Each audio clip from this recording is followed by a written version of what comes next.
A character's outfit helps define who the character is in the context of the film, particularly when it comes to period pieces and superhero movies. Seemingly tiny incorrect details can cause a huge uproar among fans. From metal bikinis to sparkly hot pants, let's take a look at some of the most controversial movie costumes and the explanations behind them. Karen Gillan in Jumanji. In September 2016, audiences got their first look at a set from Jake Kasdan's Jumanji: Welcome to the Jungle, a new adventure inspired by the beloved 1995 Robin Williams film. In the photo, Dwayne Johnson, Kevin Hart, and Jack Black are each wearing jungle-appropriate outfits, alongside co-star Karen Gillan, who's wearing what amounts to child-size clothing. The photo prompted immediate criticism, prompting Gillan to try and diffuse controversy by telling The Hollywood Reporter, "The payoff is worth it, I promise." The Hollywood Reporter later revealed that the first footage for the film does explain Gillan's skimpy outfit. The plot involves 4 high school students who are forced to clean out the basement of their school while in detention. They find an old video game, rather than a board game, and each choose a character to play. So is the costume meant as tongue-in-cheek criticism of how video games portray women? Maybe. We'll have to wait and see. George Clooney in Batman and Robin.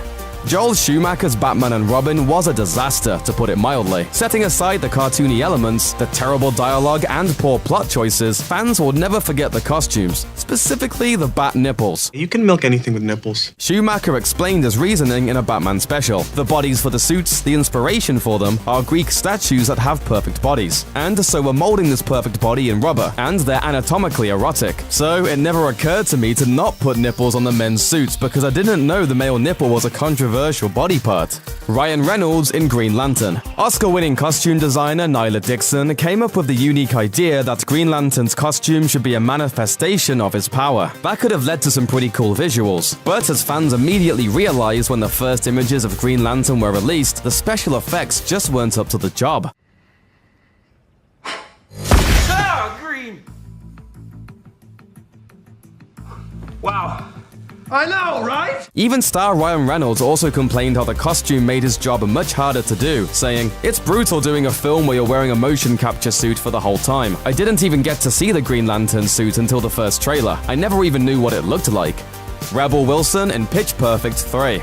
Even before Pitch Perfect 3 finished filming, the production caught flack after Rebel Wilson posted a photo online of herself alongside co-stars Brittany Snow and Chrissy Fitz, causing fans online to accuse the film of size discrimination because Wilson's outfit had sleeves, while her co-stars had bare arms. But that's right, this was the start of Sleevegate.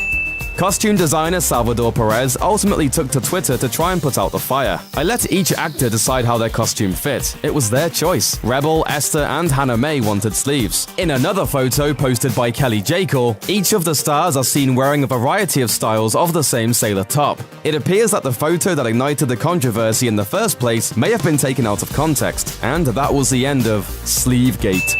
Margot Robbie in Suicide Squad.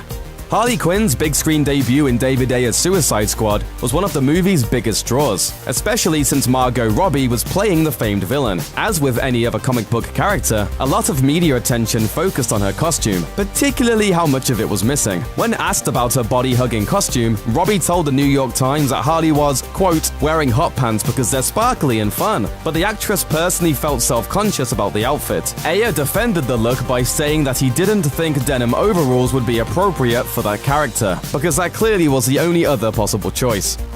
Ryan Reynolds in X-Men Origins Wolverine.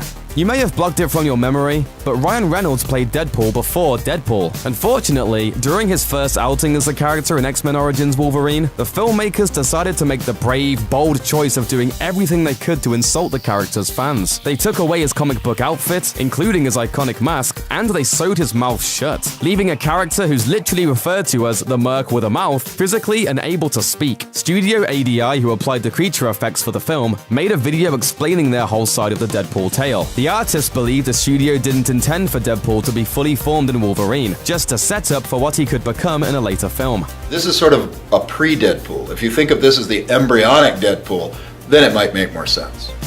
Bryce Dallas Howard in Jurassic World. Though audiences generally love the big dino action, there was one big problem with Jurassic World for some fans: Bryce Dallas Howard's heels. which somehow stay magically glued to her feet even when running from a T-Rex through mud, rain, and wet concrete. But Howard defended the choice, telling Yahoo News, "I'm better equipped to run when I have shoes on my feet, so that's my perspective on it. I don't think she would carry around flats with her. I think she's somebody who could sprint a marathon in heels. For me, it was actually logical for her to be in that very illogical situation, because she doesn't belong in the jungle and yet she finds herself there and has to adapt." Sylvester Stallone in Judge Dredd. In the comics, Judge Dredd famously never reveals his true face, a decision that's symbolic of his dedication to his job. There is no other secret identity. His helmet isn't a mask, it's who he is. So it was a huge problem for fans when star Sylvester Stallone took his helmet off less than 20 minutes into the film. The reason was simple. Stallone's celebrity was more important than the source material, and he wanted to showcase that famous face. After all, what's the point in signing a superstar to a role when you never get to even see him? As Judge Dredd writer Alan Grant said, the story was subservient to Stallone, who I think takes himself too seriously. Or, in other words, I am the law!